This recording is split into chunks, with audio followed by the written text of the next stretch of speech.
Hai semuanya, balik lagi bersama gua di Elvezo TV. Di video hari ini gua akan bahas tentang satu kasus pembunuhan di Amerika Serikat yang terjadi di tahun 1912, di mana orang misterius ini membunuh sepasang suami istri beserta 6 orang anak yang tinggal di suatu rumah tanpa diketahui siapapun, dan bahkan sampai sekarang kasus ini belum dapat terungkap. Penasaran? Sini, gua kasih tahu. Pembunuhan ini terjadi di sebuah kota kecil bernama Villisca, Iowa, di Amerika Serikat pada tanggal 10 Juni 1912. Jadi di pagi itu, seorang warga bernama Mary Peckham ingin mengunjungi tetangganya, yaitu keluarga Moore. Mary itu datang karena dia bingung aja. Biasanya tuh ada terdengar suara dari anak-anak keluarga ini. Namun di pagi itu benar-benar nggak ada suara sama sekali. Mary pun sampai di rumah itu dan ia pun mengetuk. Namun gak ada jawaban dari dalam rumah itu. Dan dia juga mencoba untuk membuka pintu, namun pintu rumah itu terkunci. Akhirnya Mary mencoba untuk menghubungi Rose Moore atau keluarga si pemilik rumah ini. Saudara dari si pemilik rumah itu pun datang, dan akhirnya pintu pun terbuka. Dan betapa kagetnya mereka karena mereka menemukan mayat dari setiap keluarga Moore dalam keadaan yang mengenaskan. Jadi keluarga Moore itu tuh terdiri dari sepasang suami istri, yaitu Joseph B. Moore atau G.B. Moore beserta istrinya Sarah Moore. Mereka memiliki 4 anak yang bernama Herman, Mary, Arthur, dan Paul. Serta ada 2 orang anak yang menginap di rumah mereka di malam itu. 2 anak ini bernama Lina Stillinger dan Ina Stillinger. Jadi di satu malam sebelumnya pada tanggal 9 Juni 1912, mereka baru saja pulang dari acara anak di gereja. Mereka tiba di rumah itu sekitar pukul 10 malam. Ya, semuanya itu berjalan normal-normal aja, nggak ada yang aneh.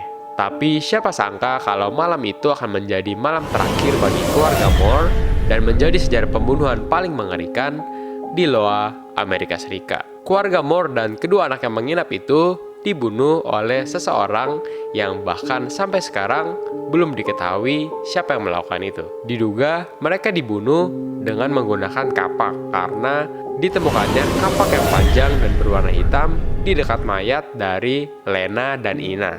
Dan karena itu kasus ini dinamai dengan kasus Villisca Axe Murder House. Diduga kalau si pembunuh ini tuh bersembunyi di atap rumah Moore dan menunggu hingga semua keluarga tertidur. Dan setelah semua tertidur, baru deh si pelaku ini menjalankan aksinya. Seluruh mayat ditemukan tepat di atas kasur mereka masing-masing, kecuali mayat Lena yang ditemukan tidak jauh dari kasurnya. Kondisi mayat yang paling mengerikan adalah milik G.B. Moore atau si ayah, karena dikapak di bagian kepala dan bola matanya pun hilang. Diduga Lena sempat melawan sebelum dibunuh karena ada bekas luka di tangan Lena, dan Lena ditemukan tidak jauh dari tempat ia tidur. Ada juga hal aneh yang terjadi karena si pembunuh ini tuh menutup semua kaca yang ada di rumah itu dengan kain. Entahlah apa maksud dari si pembunuh ini melakukan itu. Dan hingga saat ini, kasus ini tuh masih menjadi misteri dan belum diketahui siapa yang membunuh keluarga Moore ini beserta kedua anak yang sedang menginap bersama mereka. Polisi pun menduga-duga dan mendapati ada 2 orang yang menjadi suspek dalam kasus ini.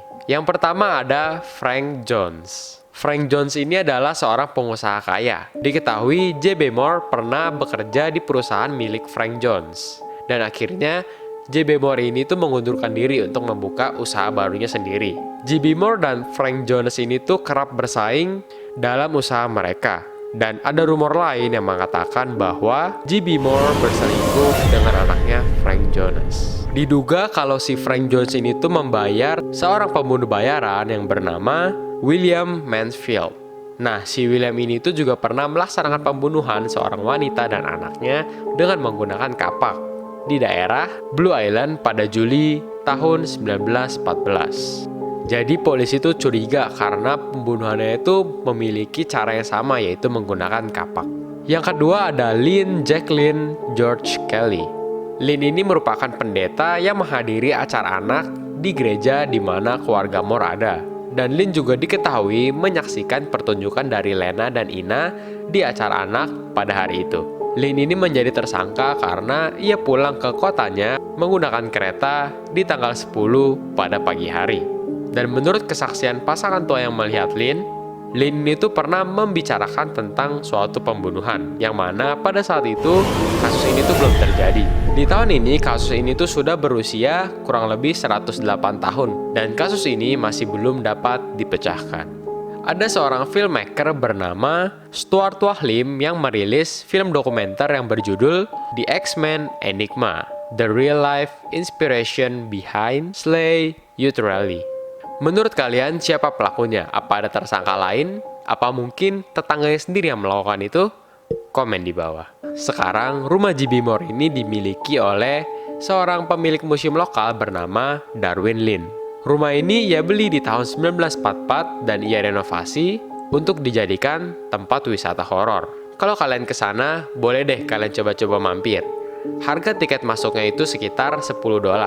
Tapi tiket kesananya aja yang mahal. Sekian buat video gua hari ini. Thank you buat kalian yang udah nonton.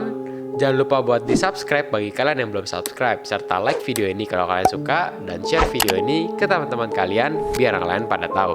Nah, gimana? Lo udah tahu kan? Karena udah gua kasih tahu.